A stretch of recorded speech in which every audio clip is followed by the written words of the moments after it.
Karimnagar mayor ఎన్నిక తరువాత కేంద్ర మంత్రి బండి సంజయ్ భావోద్వేగానికి గురయ్యారు. కాషాయపు జెండా కార్పొరేషన్ పై ఎగరేయాలన్న కల నెరవేరిందన్నారు బండి సంజయ్. పక్క దేశంతో తలపడి నిన్న భారత్ గెలిస్తే కరీంనగర్ లో ప్రత్యర్థి పార్టీలతో కబడ్డీ ఆడి మేయర్ కప్పును బీజేపీ గెలుచుకుందన్నారు బండి సంజయ్. అనేక కుట్రలు కుతంత్రాల్ని తట్టుకుని నిలబడ్డామని, చివరకు కరీంనగర్ గడ్డపై కాషాయ జెండా ఎగరేశామని ఎమోషనల్ అయ్యారు బండి సంజయ్.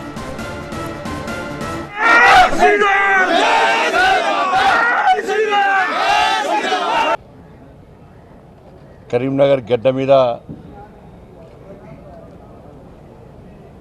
ప్రజల ఆశీస్సులతో కాషాయపు జెండాను ఈ కార్పొరేషన్ మీద ఎగిరేయాలనే కళ ఈరోజు నెరవేరింది. దీనికోసము అనేక సంవత్సరాలుగా కరీంనగర్ ప్రజలు ఎదురుస్తున్నారు, భారతీయ జనతా పార్టీ ఎదురుస్తున్నది. ఆ ప్రజల సహకారంతో ఆ ప్రజల యొక్క ఆకాంక్షను నెరవేర్చిన ఈరోజు చాలా సంతోషకరమైన రోజు. ఇంతకుముందు మీరు చెప్పినట్టు నిన్న పక్క దేశంతో క్రికెట్ మ్యాచ్లో భారత్ గెలిచింది. ఈరోజు పక్క పార్టీలతో యుద్ధంలో కరీంనగర్లో ఆడిన కబడ్డీ ఆటలో మేయర్ కప్ను భారతీయ జనతా పార్టీ గెలిచింది. దీని వెనుక అనేక కుట్రలు, ప్రజలకు బయటికి కనిపించని కుట్రలు, కుతంత్రాలు, అవి బయట చెప్పరానివని కూడా.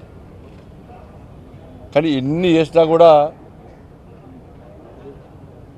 ధర్మం వైపే, ప్రజాస్వామ్యమే ఎప్పుడు గెలుస్తుందన్న విషయం ఈరోజు స్పష్టమైంది.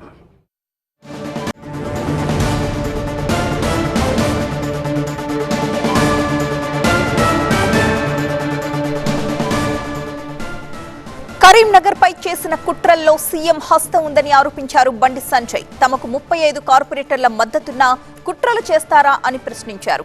తెలంగాణ రాష్ట్రంలో యుద్ధం ప్రారంభించామని 6 గ్యారంటీలు అమలు చేసే వరకు కాంగ్రెస్ ని వెంటాడతామన్నారు బండి సంజయ్. ఇప్పుడు ఆట మొదలైంది. ఇప్పుడు ఆట మీరు స్టార్ట్ చేశారు. ఎన్నికల ముందు ఆట మీరు స్టార్ట్ చేశారు. ఆటకు ముగింపు మేమిచ్చినాం. ఇలా కప్పు గెలిచి మేము ముగింపించినాం.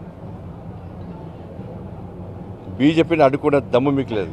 మీ కుట్రలు చేస్తే, మీ కుతంత్రాలు చేస్తే తెలంగాణ రాష్ట్రంలో యుద్ధం స్టార్ట్ చేసినాం. ఆ యుద్ధం కరీంనగర్ నుంచి స్టార్ట్ అయింది. కాంగ్రెస్ పార్టీకి నేను చేస్తున్నా, ఇలా ఛాలెంజ్ చేస్తున్నా, మీకు ఎక్కడికక్కడ మీ మెడల్ వాస్తాం. మీరు ఇచ్చిన 6 గ్యారెంటీలు అమలు చేయాల్సిందే. రామచంద్రరావు గారి నేతృత్వంలో ఈ తెలంగాణ రాష్ట్రంలో మేము చేసే యుద్ధానికి దమ్ముంటే మీరు తట్టుకునే కెపాసిటీ దమ్ముంటే మీరు తట్టుకోండి. మీరు కరీంనగర్లో గెలికిరు మమ్మల్ని. కరీంనగర్లో రాకుండా 3 పార్టీలు, అన్ని పార్టీలు కలిసి మీరు అడ్డుకున్నారు. మీరు అందరూ ఒక్కటే అనే విషయం స్పష్టమైంది.